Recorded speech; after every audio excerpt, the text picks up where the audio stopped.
یمن کے بادشاہ ملک بن نصر نے ایک خواب دیکھا جس نے اس کو گھبرا دیا۔ بس اس نے اپنے علاقے کے علماء، کاہن، نجومیوں اور جادوگروں کو جمع کیا اور ان سے کہا کہ میں نے ایک خواب دیکھا ہے جس نے مجھ کو پریشان کر دیا ہے۔ انہوں نے کہا کہ وہ خواب ہمیں بیان کیجئے، ہم اس کی تعبیر بتائیں۔ بادشاہ نے کہا کہ اگر خواب تم سے بیان کروں تو اس کی تعبیر پر مجھے اطمینان نہ ہوگا۔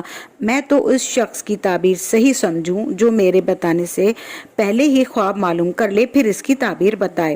ان لوگوں نے کہا کہ یہ مقدمہ تو ستی اور شخ سے ہی حاصل ہو سکتا ہے جو ملک شام کے بڑے عالم اور کاہن ہیں۔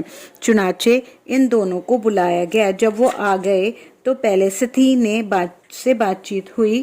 اس نے کہا کہ اے بادشاہ، آپ نے خواب میں دیکھا کہ اندھیرے سے ایک کھوپڑی نکلی ہے اور اس نے ساری کھوپڑی والوں کو کھا لیا ہے۔ بادشاہ نے کہا تم نے بالکل سچ کہا ہے، میں نے یہی خواب دیکھا، اس کی تعبیر کیا ہے؟ ستی نے قسم کھا کر کہا کہ اس کی تعبیر یہ ہے کہ تمہارے ملک میں حبشی قوم اترے گی اور وہ یمن کے بڑے علاقے کی مالک ہو جائے گی۔ بادشاہ نے کہا اے ستی، یہ تو ہمارے لیے بہت ہی رنج کی بات ہوگی۔ اچھا یہ کب تک ہوگا، میرے زمانے میں یا اس کے بعد؟ ستی نے کہا کہ ایک زمانے کے بعد 60 برس گزر جائیں گے، پھر اس کے بعد وہ قتل کر دیے جائیں گے اور وہاں سے نکل جائیں گے۔ بادشاہ نے کہا وہ کون شخص ہوگا جو ان کو قتل کرے گا اور نکال دے گا؟ اس نے کہا وہ زمی کا بیٹا ہوگا جو عدن سے ان پر حملہ کرے گا اور ان میں سے کسی کو یمن میں نہ چھوڑے گا۔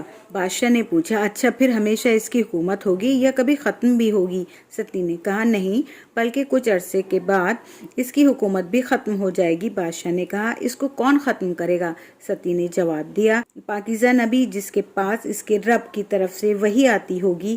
بادشاہ نے پوچھا وہ نبی کس خاندان سے ہوگا؟ ستی نے کہا غالب بن فہر کی اولاد سے یعنی قریش سے ہوگا، پھر آخر زمانے تک اس کی قوم کی حکومت رہے گی۔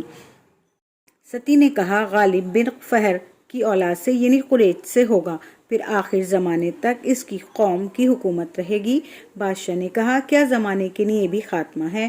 سدیا ہاں، وہ دن جس میں اگلے پچھلے سب جمع کر دیے جائیں گے اور نیک لوگ خوش نصیب ہوں گے اور سیاہ کار بدبخت ہوں گے۔ اس کے بعد بادشاہ نے اس کو رخصت کر دیا اور شخ کو بلایا جو ستی کے درجے کا عالم اور کاہن تھا۔ اس نے بھی بلا فرق وہی بیان کیا جو ستی نے بیان کیا۔ دونوں کے بیان کو سن کر بادشاہ کو اس کے خواب کی سچائی کا یقین ہو گیا اور اس نے اپنے اہل و عیال کو ہیرا کی طرف بھیج دیا۔